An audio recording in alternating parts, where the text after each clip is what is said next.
Esther sat at the long wooden dining table, her hands trembling as she clutched a cup of tea that had long gone cold. The morning light streamed in through the big windows of the mansion, but it felt dim to her. Her husband, George, had died only a week ago, and though their marriage had not been perfect, the silence he left behind was deafening. She kept hearing the ticking of the old grandfather clock in the hallway, each tick pulling her deeper into the reality she did not want to face. People had gathered in the living room for the reading of George's will. It was not just family. There were distant relatives, a few close friends, and even some faces Esther barely recognized. Ronaldo, George's longtime lawyer, sat near the fireplace with a leather folder on his lap. He looked at everyone through his glasses, his face calm but unreadable. Esther's eyes wandered over the faces in the room. Vivian, George's sister, sat with her arms crossed and a stiff expression, as if she was already expecting trouble. Mikhail, George's childhood friend, tapped his fingers impatiently on his knee, and in the corner sat Amanda, a young woman Esther had met only twice before. There was something about the way Amanda avoided eye contact that made Esther uneasy. Ronaldo cleared his throat, bringing everyone's attention to him. "We are here to read the last will and testament of Mr. George Hayes," he began slowly. "As you all know, Mr. Hayes passed away on the 3rd of this month.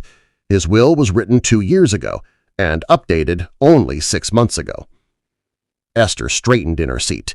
She had spoken to George about the future a few times, but he had always brushed it aside, telling her not to worry. She never imagined there would be anything surprising in his will. After all, she was his wife of 15 years. Surely most of his estate would come to her. Ronaldo opened the folder and began to read. George had left several personal belongings to Vivian, family heirlooms, his father's watch, and a painting from the study. Mikhail was given George's collection of rare wines. A few friends were mentioned, each receiving small sums of money. Esther waited for her name, expecting it to be the largest part. When Ronaldo finally said her name, he read slowly, "Esther Hayes, my beloved wife, will inherit the house and the joint bank account. However, my business shares, personal investments, and private savings will be given to Amanda Cole." The room went silent. Esther's heart stopped for a moment. She looked at Amanda, who kept her gaze on the floor, her fingers twisting nervously in her lap. Ronaldo continued, "There is one condition for Amanda to receive these assets. She must use them to manage and expand Hayes & Co., the company I built from the ground up. She is to take my place as director, and she will report quarterly to my lawyer for the next 3 years. Vivian spoke up, her voice sharp. "Why would George leave the company to Amanda? She's not even family." Ronaldo adjusted his glasses. "Mr. Hayes's will states that Amanda was the most suitable person to carry on his work." Esther felt the blood drain from her face. Suitable person? She had been by George's side through thick and thin, yet he had given the heart of his fortune to a young woman she barely knew. Questions swirled in her mind. Who exactly was Amanda to George? Why had he trusted her over his own wife? When the reading ended, people began murmuring among themselves.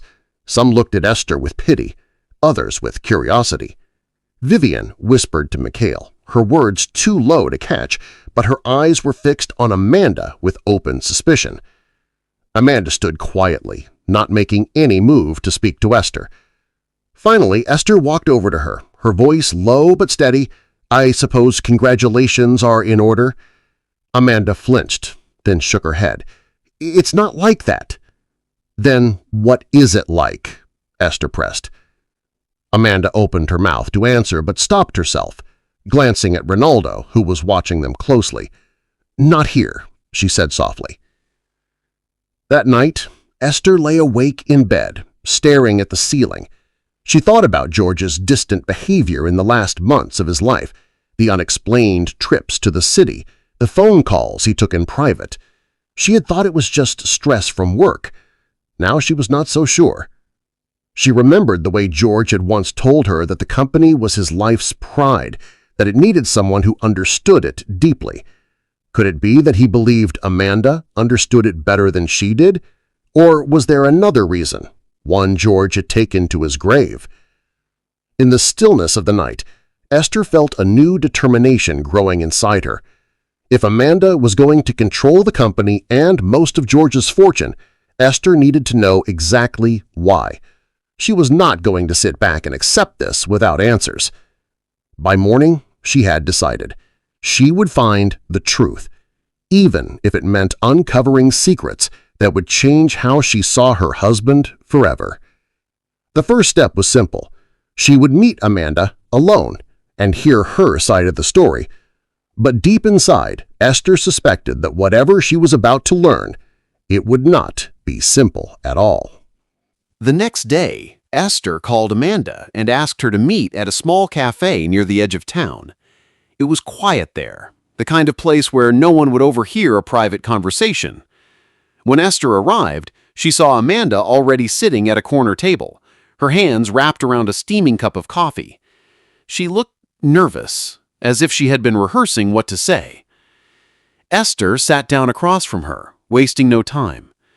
"Tell me why George left you everything," she said, her voice steady but cold. Amanda looked down at her coffee, then up at Esther with tired eyes. "It's not what you think," she began. "George was my mentor. He taught me everything about the business. I started at Hayes & Co. 5 years ago, working in the marketing department. He noticed my work, and soon he began training me personally." "Mentorship doesn't explain why he gave you all his investments," Esther replied sharply. Amanda sighed. "He didn't just see me as an employee. He saw me as someone who could protect the company. He was worried about certain people trying to take control after his death." "What people?" Esther asked. Amanda hesitated, then leaned closer. "Vivian, Michael, even some of the board members. George didn't trust them with the company's future. He believed they would sell it off for quick money. He told me, if I was in charge, I had to promise never to let that happen." Esther frowned. "And you expect me to believe that's all there was to it?" "There was more," Amanda admitted quietly. "George knew he was sick months before he told anyone. When he found out, he started preparing me to take over. He didn't want to burden you with the stress of running the business while grieving." Esther leaned back in her chair, processing the words. George had been sick and kept it from her. He had chosen to confide in Amanda instead. A wave of betrayal washed over her. "I was his wife," Esther said slowly. "He should have told me." "I think he wanted to protect you," Amanda said. "He knew you didn't love the business the way he did. He thought leaving it to you would be more of a curse than a gift." The words stung, but Esther could not deny there was some truth to them. She had always preferred a quieter life, away from board meetings and corporate pressure. Still, that didn't erase the hurt. After a pause, Amanda added, "There's something else you should know. George asked me to give you a letter, but only after the will was read." "A letter?" Esther's heartbeat quickened. Amanda reached into her bag and pulled out a cream-colored envelope. Esther's name was written in George's handwriting. With shaking hands, she opened it and began to read. "My dear Esther, if you are reading this, it means I am gone. I know my choices may hurt you, and for that I am deeply sorry. I have left you the home we built together and our shared savings because I want you to live in comfort. But the company, it is my life's work. I could not risk it falling into the wrong hands. Amanda has the mind and heart to protect it. Trust her, even if it is hard. She will look after more than just the business. There are truths about my past that you may discover in time. Know that I always loved you. George." Esther stared at the letter, her emotions tangled in confusion and anger. Truths about his past? What did that mean? Before she could ask, the cafe door opened and Vivian walked in. Her sharp eyes immediately found them. She walked over, placing her hands firmly on the table. "So this is where you've been hiding," Vivian said to Amanda. "Plotting your next move?" "We're just talking," Amanda replied calmly. Vivian scoffed. "George made a huge mistake trusting you. I'll make sure the board reconsiders." Esther spoke up, her voice firm. "You're not taking the company from her, Vivian." Vivian's eyes narrowed. "So you're siding with her now?" "I'm not siding with anyone," Esther replied. "But George made his decision. We should respect it until we know the full truth." Vivian gave a cold smile. "Oh, you'll know the truth soon enough, and when you do, you might regret protecting her." She turned and left, leaving a trail of tension behind her. Amanda exhaled slowly. "She's dangerous, Esther. George was right to keep the company out of her hands." Esther folded the letter carefully and put it in her bag. She wasn't sure if Amanda was telling her everything, but one thing was certain. There were secrets buried deep in George's past, and now both she and Amanda were caught in the middle of them. As they left the cafe, Esther made up her mind. She would not just sit and watch events unfold. She would dig into George's past, uncover the people he didn't trust, and find out exactly why he had made this choice. Because something told her this was only the beginning, and the real storm was yet to come. 3 days later, Esther found herself standing in the dim, dusty attic of the mansion. She had been going through George's old boxes, looking for anything that might explain the cryptic line in his letter. The rain tapped softly against the roof, and the smell of old paper and wood filled the air. She opened a large wooden chest, its brass lock slightly rusted. Inside were documents, photographs, and a small black notebook. As she flipped through the notebook, she saw George's handwriting, neat and precise, detailing business meetings, ideas, and names. One name kept appearing over and over: Arthur Cole. Cole. The same last name as Amanda. Her chest tightened as she pieced it together. George and Amanda weren't strangers by chance. They had a connection that went deeper than mentorship. Footsteps creaked on the attic stairs. Amanda appeared, holding 2 cups of tea. "I thought you might need a break," she said softly. Esther held up the notebook. "Tell me about Arthur Cole." Amanda froze. "He was my father," she admitted after a long pause. "He died when I was 12. "And what does he have to do with George?" Esther asked. Amanda stepped closer. "My father used to own part of Hayes & Co.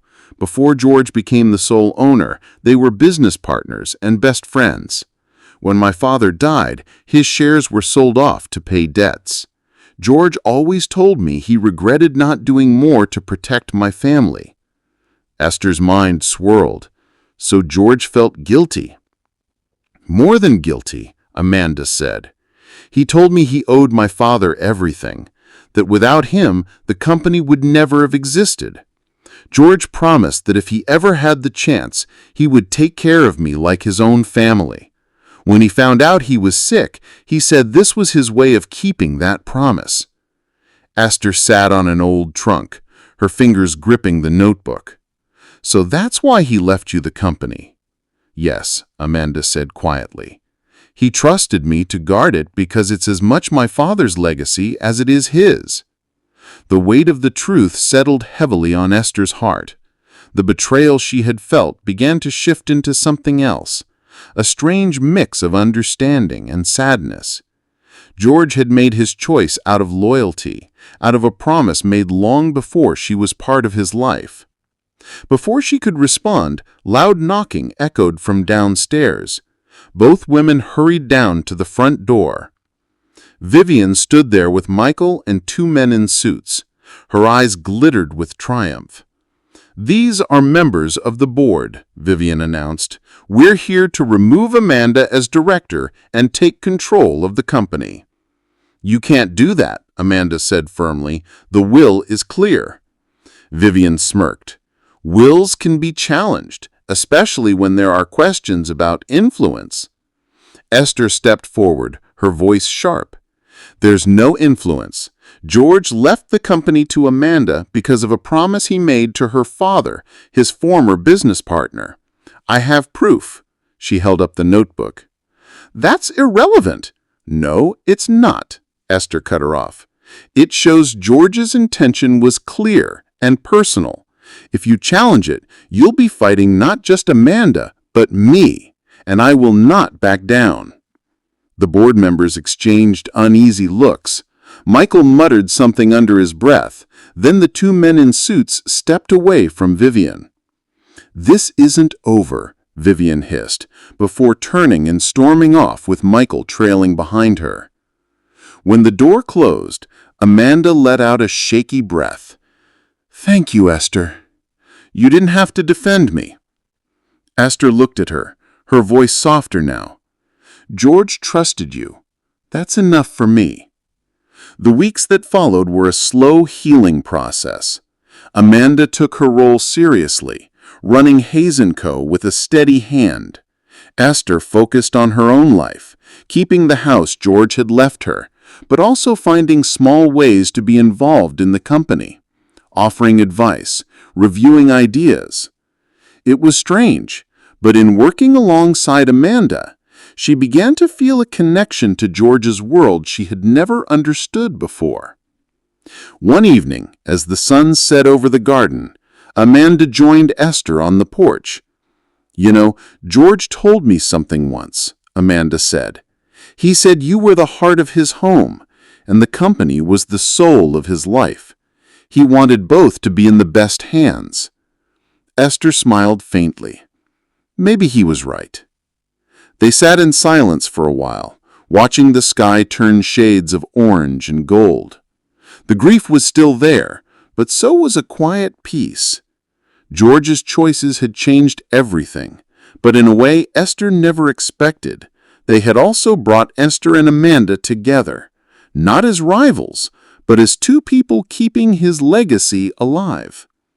And though the man they both cared for was gone, his presence lingered in the walls of the house, in the hum of the company, and in the unspoken bond between them. In the end, his will had indeed changed everything, not just in fortune, but in the lives it touched.